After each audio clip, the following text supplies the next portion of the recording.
Welcome to Toffee Blue View, your source for all things Everton. Gerry, Terry, Max. There you have it. So, guys, this is a memorable Derby Heroes segment. And I want to preface this, okay? Because I've been following Everton since like 2012, maybe, because they just weren't on TV. You know, it's just they didn't play Everton games on TV in America. It's just not something that happened.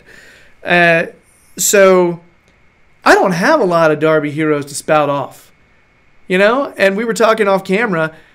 You know, I could say, oh, that Jagielka goal was killer, right? It was a draw. It wasn't a win. It was a draw. We're talking about a series where the clubs are equal.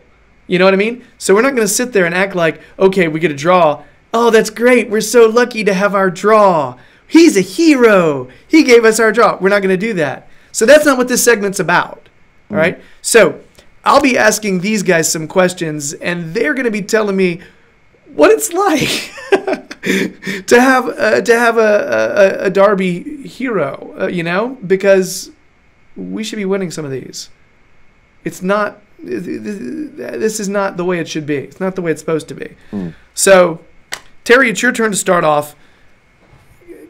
Can you give me a particular instance in which you would say, yes, that person was a Derby hero for me? Yeah, I'm going to go for the obvious one. I'm going to try, just because I'm a little bit older than Max, to go further back than Max typically. I was going to ask if you could do that, actually. So. Because there's a couple of people who Max is going to like, who's going to pick, and I could pick, but I'm going to be a nice guy and let him have them. I'm going to go for Lee Carsley, just for a moment, not for the Derby in general, but the first Derby victory I saw was the Lee Carsley Derby. Now, I got into football quite late, so I was a teenager by then. But I went to the game. It was nothing like now, but we hadn't beaten Liverpool for a while. Like Liverpool, it was early Moyes era. I think it was the season we finished fourth. 2004. Yeah, 2004-05. It was the Goodison Derby first, wasn't it? So, what more can be said? It was just a tight game. Liverpool at the time were not the Liverpool of today. They were still a good team. Don't get me wrong. They were still in the top, sort of echelons of the league. But it being so. Yeah. So, for you people listening, Terry's stomach is growling, and it sounds a lot like a cat, but he's just hungry. That's all it is. He's just hungry. Bear with him. It's definitely not his cat hanging out, prowling around. We would never be so unprofessional. It's adorable. I'm leaving this in, by the way, because I like random little But keep going. Sorry, Terry. Keep going, man. I didn't want to break your roll there. You did it at first, and I thought I got away with it, but yeah. I tried to just let it run, just in case, but yeah. Anyway, if people are listening, just enjoy the soothing sounds of Terry's cat. Just saying. All right. She's a good egg. She actually will sit and watch football if it's on the telly sometimes. So she's an Evertonian cat at the very least. Yeah. Hey. Wouldn't have it any other way. Yeah, so just for that moment, just the relief of winning the first derby for a while, and it was a good strike as well. He picked it up outside the area, and he bends it round the defender, Chris Kirkland, the Liverpool keeper.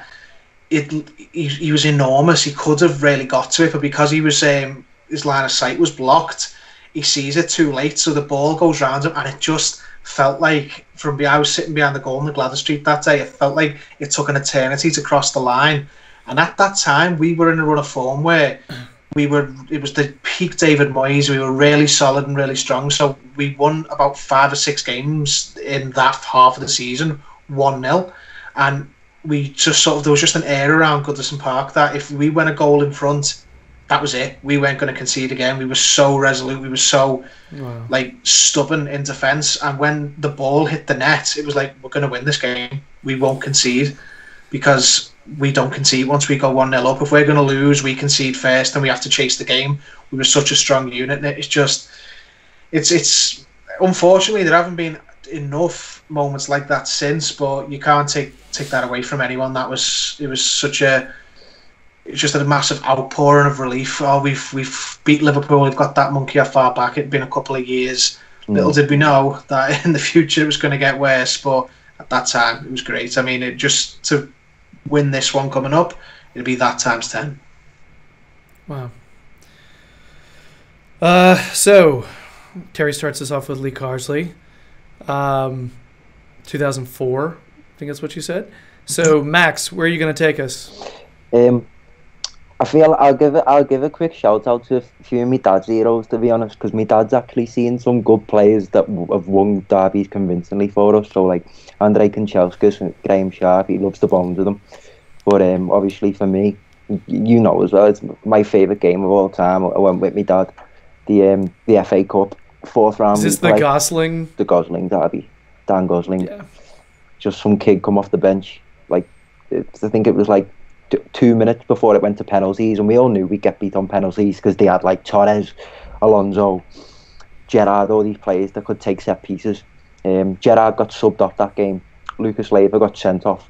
Everything just kind of went our way, and that goal, I'll never forget it.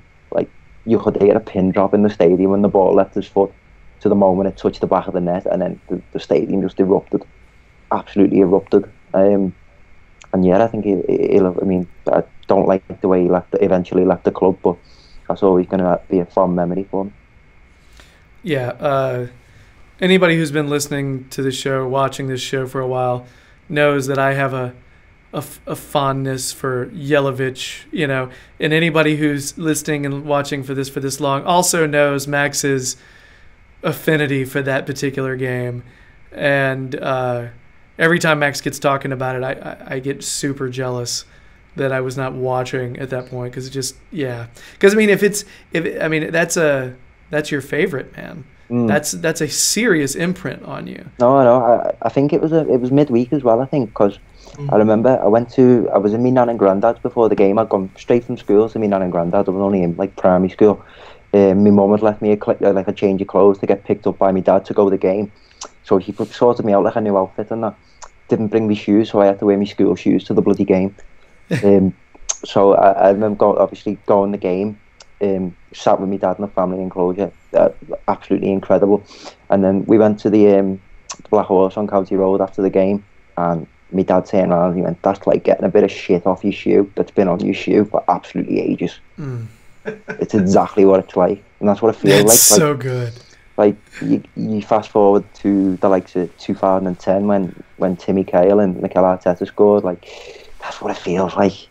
It feels like you can fight. You're ahead of them, but it disappoints me because I feel like around that era, I'd say Moyes' last two seasons, because his last 2 seasons we finished above them, and from after then they just kind of went upwards, and Tottenham went upwards, and we just kind of stayed at that kind of nearly men level. But hopefully with the team that we've got now, the backing staff, we can try and catch up, so to speak.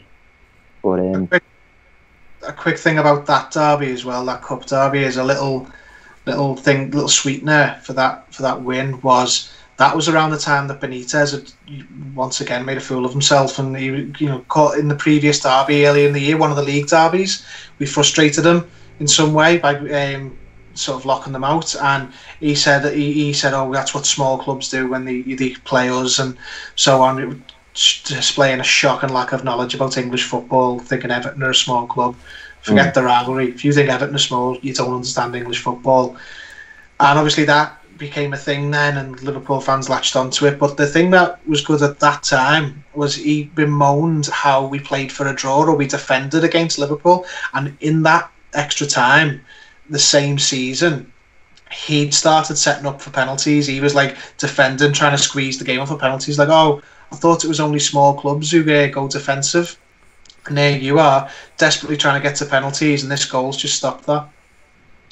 It was nice to beat them, but it was extra nice to stick it to that idiot. Definitely. All right. So, Terry, do you have anything else you wanna add in terms of Derby heroes that stick out for you? Yeah, I can't even think of a specific moment because there's a couple, but I'm just going to throw in, you can't have any discussion about Derby heroes in the modern era without mentioning Duncan Ferguson. He was on the end of some poor results against Liverpool in his time as well, but there was an era, even when his career was winding down, where Duncan Ferguson was the man to fear in the Merseyside derby. Even Liverpool's players, some of the better ones they had, will openly admit. Now, Jamie Carragher has even said he used to hate Ferguson playing in the derby, especially if he was coming off the bench or something like that, because he knew he was in for a fight. Duncan Ferguson got the derby and he got Everton. He used to rough up their players. He'd knock Sammy Hippier onto his arse. He scored a few derby goals in his time as well. It's just I think that's a big reason why he was loved so much and still is by Everton supporters, because of his record and his performances in Merseyside derbies. He turned up for the Merseyside derby in a time where, even into the more modern era, where it wasn't a given for everyone. So, some players do go missing in the derby. He never did. He took the fight to Liverpool, even if he wasn't technically as good as a lot of their players. His passion got him through, and that's what fans connected with him so much, because he had the passion that we've got. So Duncan Ferguson needs to be mentioned in any discussion about derby heroes. Yeah, he's somebody that was allowing his emotion to kind of make his play better, rather than allowing his emotion to overtake him and kind of. This is what we were talking about in the previous video about how it's easy to get overly emotional, and you want to play hard, and you end up getting red carded like that. I think Mori. Yeah, Funes Mori is the first one I thought of. Yeah. Just somebody who was so wanting so badly to be one of those derby heroes, and it's just such a misguided tackle to go in like that, and then act like you just scored the winner. It just put us in such a worse scenario, being a man down. But Duncan Ferguson's somebody who can use that physicality and think, "No, screw this. We deserve to be here. I'm gonna dominate you physically, instead of I'm gonna dominate you physically, but be smart about it, and not let my head fall off my shoulders while I'm doing it." Yeah, Everton just today released a video that was Anfield Everton goals, like derby goals, and there's a good Duncan Ferguson one on there. The one from Arteta to Cahill, it was a free kick that Cahill just kind of gets in there and flicks. That was nice. That was the fourth round. That was the FA Cup game before the Godwin replay. Yeah. I remember that because sweet goal. Didn't one of their stewards try and prevent Cahill from going over to the corner flag or something like that? I didn't see that. Nah, but I can't remember that. Sure, it was something like that. But I'm surprised his name hasn't been mentioned and discussed in depth, because I'm sure only Dixie Dean scored more than Tim Cahill in Merseyside derby. It's like Tim Cahill's similar to this, that similar ilk of Duncan Ferguson, where kind of wears his emotion on his sleeve and handles it well. Well, at the beginning of the video, that's what I was trying to do. I was trying to say, I'll go further back. So I was like sort of laying off Tim Cahill as a suggestion to you. Going, I knew that he was going to come up just because he was the man for Merseyside. Yeah. The most, such a big game player, and I don't think we've had one since, unless there's one in our team now that we're yet to see. But he lived for the big game, and we've missed that ever since. Everyone knew what he was going to do every game. He was going to ghost in on corners. He was going to, find space in the box and score a header, and they still couldn't stop him. They knew every time. Watch him on set pieces and watch him in the air. It didn't work. There was goals he scored. Didn't he score where he assisted? Either him or Lescott scored in front of the cop, and they both just stood and looked at the cop, and it was just like, love a bit of needle, love it. Cahill's the player that I'm angry I didn't get to watch enough games, because when I watch highlights, and I know how he plays because I've seen him play since he's left Everton often. I've seen him play a lot. He's just the scrappy guy that plays bigger than he is. He's just one of those guys. It seems like he's almost all heart, and I'm so angry I came into it just after he left, like just after. I think I got to see maybe a few games, but not that many. I think he deserves, because he's one of my favorite players to watch. Yeah, same for me. Obviously, one of the childhood heroes, really. But I think he deserves a bit more technical credit, because you look back, I think it was that 2004-2005 season. He was absolutely fantastic. The goals he'd turn in, and just how effective he'd be up front. For some, like, he'd be put up front as a lone striker sometimes when he wasn't even a striker. That kind of going to draw me to my next Derby hero, being Andy Johnson, 2006, 3-0. Love that. That was great. Just quickly on Cahill before we move on. The biggest sort of shame about Tim Cahill was he never won a trophy at Everton, because I think if he did, no one would hesitate to call him an Everton legend. He's absolutely loved by everyone, but I think people, because he didn't win anything, are a little bit hesitant to put that word and put him in the company of some of the players who did. He was brilliant. Every supporter loved him. He lived and breathed the club. He was a great player, but just that one thing missing was he was never in the team that won a trophy. And if he had been, he'd be up there with all the others. He'd be of that era. If anyone in that era would have stood out and said, oh yeah, the whole team who won the FA Cup or something in whatever year, Duncan Ferguson gets remembered for the 1995 and Amokachi, but not the whole team. If we'd have won, say, in 2009 and from the FA Cup final, the only players who would have come out of that and said they're Everton legends probably would have been Cahill and Arteta, despite everyone else having a part in it. But they would have been remembered as the legends of that time, maybe Pienaar, but Cahill the most. Yeah, Max, you're totally right about his technical ability tending to be overlooked. I think about that World Cup goal. You know the one I'm talking about. Japan. That volley. Oh no, the one against Holland. Do you know the one I'm talking about? Yeah, I thought that when you said it, Gerry. That was the one I thought. What? I'm sorry, but you sit there and you see him get all these scrappy goals, but then you see him do something so technically proficient that is textbook, and what the hell. Sorry, that is just, yeah. He made good highlight. He gave good highlight, old Tim Cahill. Just saying. So talk about Andy Johnson really quick. We may have to wrap up with that because show's ballooning. So describe why you're you said 3-0. Yeah, he scored 2 in a 3-0 win. It made Jose Reina look a bit of a prick. It's fantastic. Ran away celebrating like that. Stuff of dreams. As I say, I'm 2006. How old am I there? Like, I don't know. Still only a young kid. Absolutely loved it. So I suppose it's more kind of childhood affection rather than logic. But we haven't won near enough as what we should have against them lot.